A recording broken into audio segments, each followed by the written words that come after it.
So I was gonna open this video with a joke sketch, but after watching it 24 times during editing, I just couldn't handle the cringe. So let's just get into it. Cue the sick intro transition. Just kidding, we don't have the talent or budget for that. Hey guys, Sangka here, and today I'm here to tell you everything you need to know about the Swords of Legend Q&A live stream. Let's jump in. I've been at a loss on how to present this without just reading off a list, so I'll be splitting these into 4 categories. We'll start with general game and miscellaneous questions, PvP, housing, and then lastly, our favorite topic, Cash Shop. Starting with the general and miscellaneous categories, they stressed that there is not going to be any Chinese voiceovers for the launch. While not an issue for me personally, I found it a little confusing that while they are dubbing the voiceovers for English, they would not keep the original Chinese voiceovers as a settings option.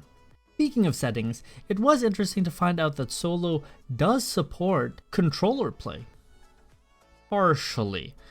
From what was displayed, you still need a mouse and keyboard to access setting options, but for combat, you are able to use a controller. Keeping to the same theme, there is no console port planned. Sorry console users, but at least you're able to play with a controller and pretend, right? They restated that there will be one server for NA located on the East Coast and one server for EU located in Germany, with no plans to add any more servers for launch. With this information in mind, the multiple clusters on each server can be viewed more as channels, though we still don't have a clear answer to that. I just don't know what these multiple clusters are supposed to be. Channels, instances, layering. We're just gonna have to wait. One server, though, is music to my ears, as I would rather have queue times at launch for, a month or two while the hype wave is large, rather than having server transfers, mergers, mega servers later down the line. If you were looking for confirmed CBT dates, you'll be disappointed, but that isn't to say that we're left completely empty-handed.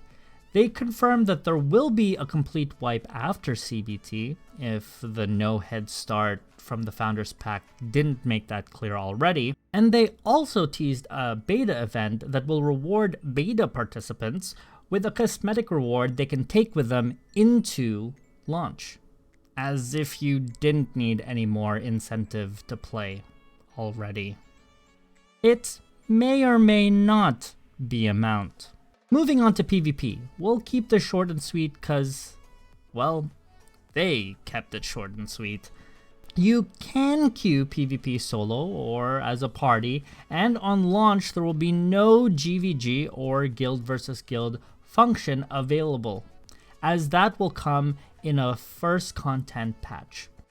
There will be a dedicated stream for everything PvP planned in the coming weeks, and I will be sure to cover that live over my Twitch at twitch.tv/Sangka and in video form here on the channel. Man, I am getting good with these plugs. If you thought there would be more homie news about housing, I'm going to have to let you down there. Just like with PvP, a dedicated stream for all things housing is planned for a later date. There were surface level questions addressed for the uninitiated. To start, housing will be instanced with 10 regions for housing. Each region is filled with thousands of neighborhoods containing 20 housing islands per neighborhood. Housing is tied to your account, so all other characters will have access to your house. You can also give friends permission to help decorate your house, and I do stress it being just friends, as there will be no marriage system in the game.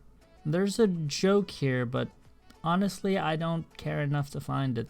Lastly, we come to our favorite dead horse, the Cash Shop. As per usual, the standard script of costumes not having stats, Cash Shop mounts having the same movement speed as in-game mounts, the usual.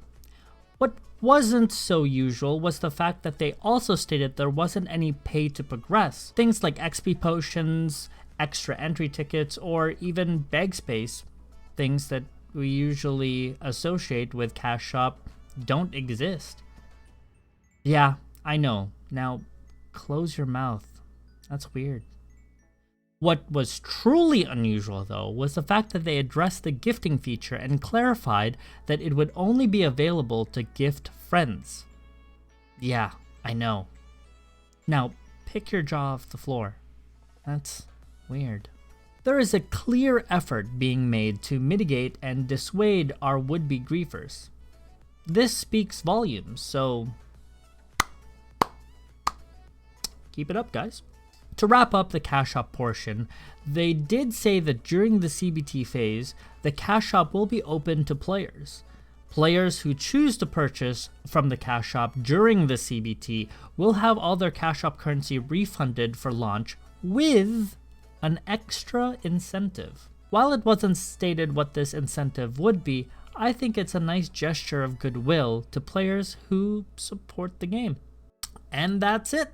Another live stream in the books. Leave me a comment down below if you enjoyed these recap videos and ideas for any other videos you would like to see. As always, liked if you liked it, disliked if you hated it, subscribe, and I'll see you guys in the next one. Peace.